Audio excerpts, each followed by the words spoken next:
नमस्कार, मैं अखिलेश मिश्रा और आप देख रहे हैं हिंदी संवाद न्यूज। विगत कई वर्षों से जब से हम लोग हिंदी संवाद न्यूज को ज्वाइन किए हैं, एक समाज में क्या चल रहा है, समाज के ही लिए हम लोग कार्य करते हैं। उसी सिलसिले को आगे बढ़ाते हुए आज हम पहुंचे हैं अखिल भारतीय हिंदू महासभा के प्रदेश अध्यक्ष श्री ऋषि त्रिवेदी जी के पास। त्रिवेदी जी कई संगठनों से जुड़े हुए हैं। ये आम जनमानस के कल्याण के लिए, आम जनमानस की समस्याओं के लिए ऋषि त्रिवेदी जी हमेशा प्रयासरत रहते हैं। इसी सिलसिले को लेकर के वो राष्ट्रीय सहारा, जो सहारा इंडिया है, उनके कर्मचारियों की मांग को लेकर के इन्होंने आवाज उठाया था। और उस आवाज का असर इतना हुआ कि न्यायालय द्वारा उन कर्मचारियों को विगत कई वर्षों से फंसा हुआ पैसा उनको मिला। और सहारा ने आपको 3 दिन पहले इतना प्रताड़ित किया कि आपको न्यायालय का आसरा लेना पड़ा। और पूछते हैं उन्हीं से कि आपको आखिर न्यायालय जाने की आवश्यकता क्या पड़ी। नमस्कार। नमस्कार।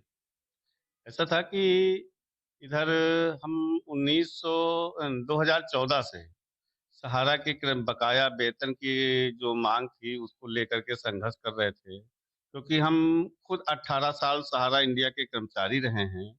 और जब से सुब्रत राय जी जेल गए उसके बाद से किसी को वेतन मिलना बंद हो गया, किसी को टोकन मनी मिलता था, किसी को कुछ मिलता था, मतलब बड़ी ही असुविधा थी। तो हम लोगों ने एक कर्मचारी संगठन बनाया और उस संगठन को ट्रेड यूनियन एक्ट के तहत कानपुर से रजिस्टर्ड कराया। रजिस्टर्ड होने के बाद हम लोगों ने अपनी मांग उठाई, हिंद मजदूर सभा से हम लोग जुड़े, संबद्ध हुए और उठ करके अपनी मांगों को मैंने सहारा श्री के सामने और प्रशासन के शासन के सामने रखा। उसको लेकर के एक मेरे ऊपर खुद के कर्मचारियों को लगा करके मेरे ऊपर एक एफआईआर कराई गई कि किस प्रकार से इस आवाज को दबाया जाए। उस एफआईआर 2016 में कराई गई।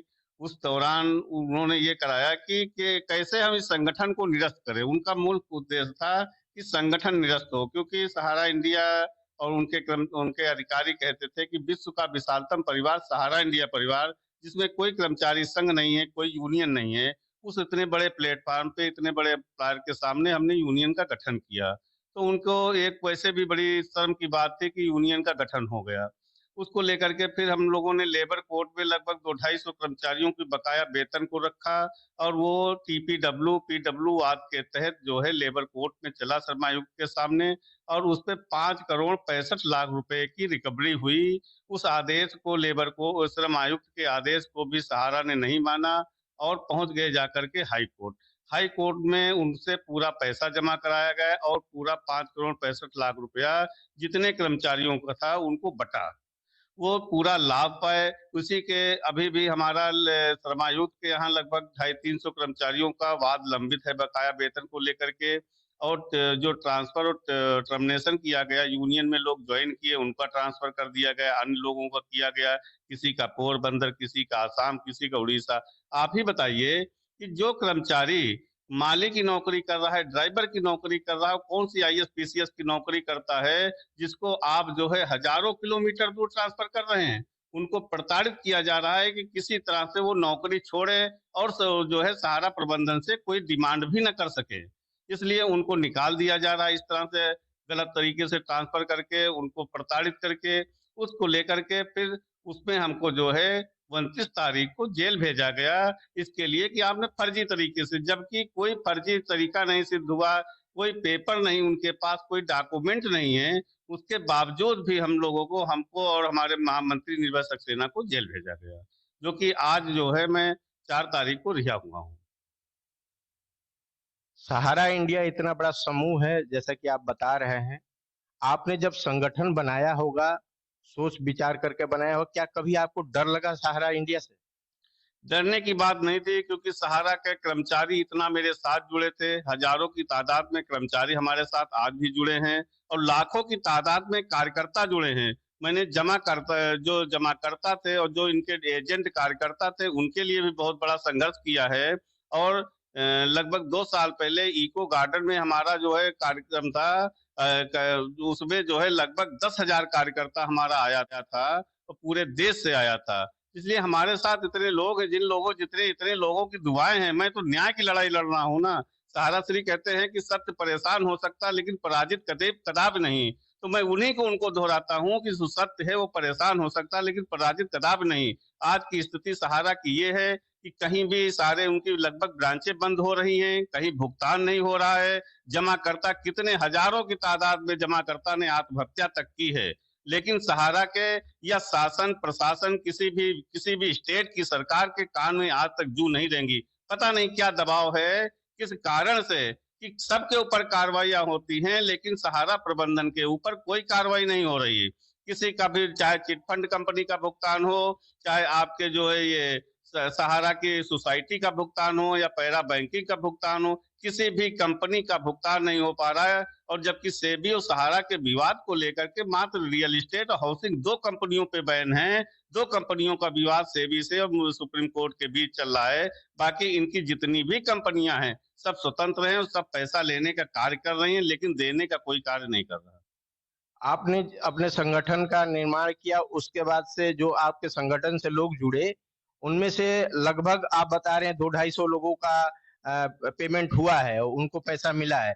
तो वो सपोर्ट में सामने आते हैं या बैक से आपको सपोर्ट करते हैं? जितने भी लोग सपोर्ट में सामने आए, सहारा प्रबंधन ने सभी को नौकरी से निकाल करके बाहर कर दिया, बाहर का रास्ता दिखाया। इसलिए अब जो है वही लोग आते हैं जिनको सहारा हटाती है, वो आते हैं। और बहुत से लोगों अब तो सहारा ने लगभग जो है मान के चलिए कि 70% लोगों को तो नौकरी से हटा रखा है। किसी को कार्य नहीं कर, सबको हटा दिया, किसी को ट्रांसफर कर दिया, नौकरी छोड़ के चलाया, किसी को कुछ कर दिया। तो ये स्थिति है। तो इस समय तो ये स्थिति है कि रोज आए दिन बहुत से पूरे देश से सहारा के फोन आते हैं, पत्र आते हैं कि मुझे कैसे न्याय मिलेगा, मुझे किसके पास जाना चाहिए। तो इस समय तो सहारा के अंदर घनघोर समस्या है। अन्याय के खिलाफ आपने आवाज उठाई, न्यायालय में आप पहुंचे, न्यायालय से आप संतुष्ट हैं? न्यायालय देखिए, न्यायालय की अपनी प्रक्रिया है। वहां पे जो सिस्टम था उसको मैंने फॉलो किया। हम अपने आप को सिलेंडर किए, हाजिर हुए वहां पे। और उसके तहत मैं जो है लोअर कोर्ट में बिल गई, बिल खारिज हुई, सेशन से मेरी आज बिल हुई है। और ये तो संघर्ष है और संघर्ष ही जीवन है। और मैं तो सभी कार्यकर्ताओं को, वहां के निवेशकों को, कर्मचारियों को आश्वासन दिलाता हूँ, आश्वस्त करता हूँ कि जेल जाना कोई बहुत बड़ी बात नहीं है। हम हमेशा इस तरह के उससे तैयार हैं। सहारा प्रबंधन कोई भी ताकत लगा ले, ना मैं कभी डरा हूं ना आगे डरूंगा। सहारा के कर्मचारियों के लिए मैं निरंतर संघर्ष करता रहूंगा। न्याय के लिए आप जेल जाएं और वास्तव में आजादी से लेकर के अभी तक न्याय के लिए अगर कोई आवाज उठा रहा है अन्याय के खिलाफ, तो जेल जाना कोई बुरी बात नहीं है। कश्मीर से लेकर कन्याकुमारी तक सहारा इंडिया की जड़ें जमी हुई हैं। वहां के लोग भी परेशान हैं। आप बता रहे हैं कि हर प्रदेश के ऑफिस बंद हो रहा है, तो हमारे चैनल के माध्यम से जो कर्मचारी हैं, जो जिनको सहारा ने भगा दिया है कोई ना कोई बहाना बना करके, उनको आप ऋषि त्रिवेदी कामगार संगठन के अध्यक्ष के रूप में क्या कहना चाहते हैं? मैं सबसे वही आह्वान करना चाहता हूं कि जितने भी सहारा के कर्मचारी हैं या कार्यकर्ता हैं या जमाकर्ता हैं, वो सब संगठित हों और अपने संगठन को इतना शक्तिशाली मजबूत बनाएं कि सहारा प्रबंधन को उनका मुंह तोड़ जवाब दिया जा सके। क्योंकि हम लोगों के बहुत ही मेहनत की, एक जो है चाय बेचने वाला, एक पान बेचने वाला, एक पालिश करने वाला, वहां तक के लोगों ने सहारा में पैसा जमा किया जिसको मार करके आज बैठे हुए हैं और ना किसी से मिलते हैं और ना पैसा देने का नाम लेते हैं। मैं तो सबसे आह्वान करूंगा कि सभी लोग जितने भी सहारा से पीड़ित हैं, सभी लोग सहारियन कामगार से जुड़े हैं और इसको इतना सशक्त करें कि हम लोग इतनी बुलंद आवाज हो कि जो बहरी गूंगी सरकार है उसकी कान में जू रेंगे और लोगों का भुगतान हो।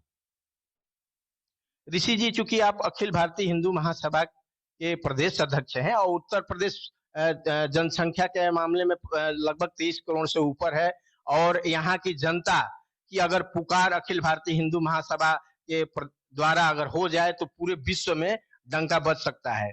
और पूरे देश में अखिल भारतीय हिंदू महासभा का हर जगह पे फैलाव है। आप अपने जरिए अखिल भारतीय हिंदू महासभा के प्रदेश अध्यक्ष के होने के नाते अखिल भारतीय हिंदू महासभा के संपूर्ण राष्ट्र के जो भी कार्यकर्ता हैं और आम जन है, उनको आप क्या कहना चाहते हैं? हिंदू महासभा एक हिंदूवादी दल है। और जहां तक रही हिंदू महासभा की बात, हिंदू महासभा निरंतर मैंने कई प्रदेश अध्यक्षों से भी चर्चा की है, क्योंकि ये एक कोई उत्तर प्रदेश की समस्या नहीं है। राष्ट्र के जो है 28 से 30 प्रदेश अध्यक्षों की प्रदेशों की समस्या है, जिसमें सहारा के लोग प्रभावित हैं। और उसको लेकर के मैं अपने परम पूज्य राष्ट्रीय अध्यक्ष स्वामी चक्रपाणी जी से भी मांग करता हूं कि राष्ट्रीय स्तर पर इस मुद्दे को उठाएं और सहारा के कर्मचारियों, उनके जमाकर्ताओं, उनके कार्यकर्ताओं के साथ हो रहे अन्याय, पेमेंट ना होने के कारण उनकी जो शादियां रुक रही हैं, जो आत्महत्याएं हो रही हैं, बहुत ही निर्मम दशा है। उसको राष्ट्रीय लेवल से मैं माननीय राष्ट्रीय अध्यक्ष जी से आह्वान करता हूं कि उसको उठाएं और उस मुद्दे को, क्योंकि जब वो उठाएंगे तो राष्ट्रीय लेवल का मुद्दा होगा और ये कोई एक प्रदेश का मुद्दा नहीं है, ये पूरे राष्ट्र का मुद्दा है। तो मैं आदरणीय राष्ट्रीय अध्यक्ष जी से आह्वान करूंगा कि वो इसको जो इस मुद्दे को उठा करके और पूरे राष्ट्र में एक व्यापक तरीके से, क्योंकि ये संसद में इसकी गूंज जानी चाहिए, संसद में क्वेश्चन मार्क उठना चाहिए कि क्यों ऐसा नहीं हो रहा। भाई किसी के ऊपर अंकुश नहीं, जो उनको बेल मिली है, जो पैरोल मिली है, पैरोल का एक समय होता है, कितने समय के लिए पैरोल पे हैं। यदि वो अपने कर्मचारियों को भुगतान नहीं कर पा रहे हैं, सेवी का भुगतान नहीं कर पा रहे हैं, जमाकर्ताओं का भुगतान नहीं कर पा रहे हैं, तो उसमें सहारा एक्शन क्यों, मतलब सहारा के अगेंस्ट एक्शन क्यों नहीं हो रहा है? सरकार क्यों नहीं कर रही, न्यायपालिका क्यों नहीं एक्शन ले रही है, क्यों इन गरीबों मजदूरों को मार रही है? क्योंकि उसमें तो किसानों का पैसा है, व्यापारियों का पैसा है, मजदूरों का पैसा लगा हुआ है। तो इसलिए मैं राष्ट्रीय अध्यक्ष जी से भी मांग करता हूं और हिंदू महासभा के जितने भी प्रदेश अध्यक्ष हैं, मैं सबसे आह्वान करता हूं कि इस मुद्दे को उठा करके उनको अपने साथ जोड़ें और उनके न्याय की लड़ाई के लिए उनसे कंधे से कंधा मिला करके साथ चलें। तो ये थे ऋषि त्रिवेदी जी, सहारियन कामगार संगठन के अध्यक्ष। और आम जन के लिए इनकी लड़ाई है, सहारा के लिए। सहारा में जो कर्मचारी हैं वो भी आम जन है और सहारा के अंदर जो इन्वेस्टर हैं वो भी आम जन है। भारत के जनसंख्या का फायदा उठा करके सहारा ने जो भी पैसे का घोटाला किया है उसके खिलाफ अकेले ऋषि त्रिवेदी जी उठ करके खड़े हुए और न्याय के साथ कदम से कदम मिलाते हुए चल रहे हैं, लोगों की आवाज को उठा रहे हैं। हमें उम्मीद है कि इनकी जो मांग है आज नहीं तो कल पूरी होगी, क्योंकि इन्होंने कहा कि सत्य कभी पराजित नहीं हो सकता है, सत्य के परेशान हो सकता है। तो ऋषि त्रिवेदी बहुत अच्छा लगा और हमें उम्मीद है कि जो आपने लक्ष्य तय कर रखा है उस लक्ष्य की आप प्राप्ति करेंगे। धन्यवाद। जय श्री राम।